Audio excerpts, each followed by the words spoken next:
Mainit na sinalubong ni Police Brigadier General Jean S. Fajardo, Regional Director ng Police Regional Office 3, ang mahigit kumulang 200 PNP personnel ng Gitnang Luzon matapos ang deployment sa Bangsamoro Autonomous Region in Muslim Mindanao. Kaya naman ipinagdiwang ng Police Regional Office 3 ang isang makabuluhang Heroes Welcome Ceremony dahil sa matagumpay na pagbabalik ng ating mga magigiting na pulis. Bilang pagkilala sa ipinamalas na katapangan, kahusayan at integridad sa pagtupad ng kanilang tungkulin sa BARM para sa parliamentary elections, ay iginawad sa mga ito ang medalya ng kadakilaan.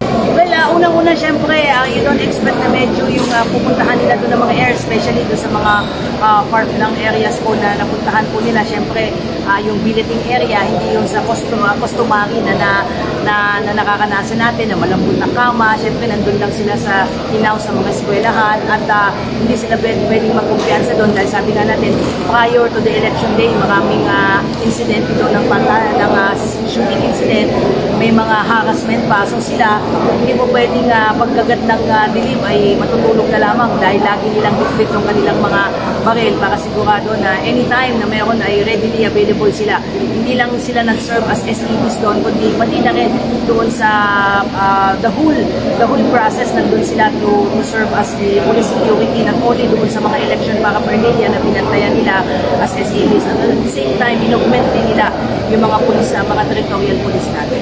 Ang kanilang naging misyon ay magpatupad ng seguridad sa mga voting centers, kaliwat ka ng checkpoint operations at tiniyak na payapa at ligtas ang alalan sa mga critical areas sa nasabing rehiyon.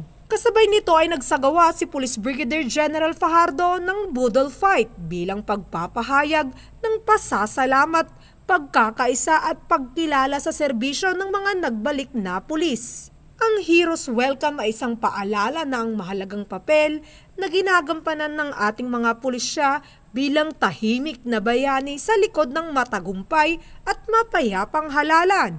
Mula dito sa Central Luzon, ang inyong PNN correspondent, Police Corporal Giselle V. Rivera, alagad ng batas, tagataguyod ng Balitang Pulis.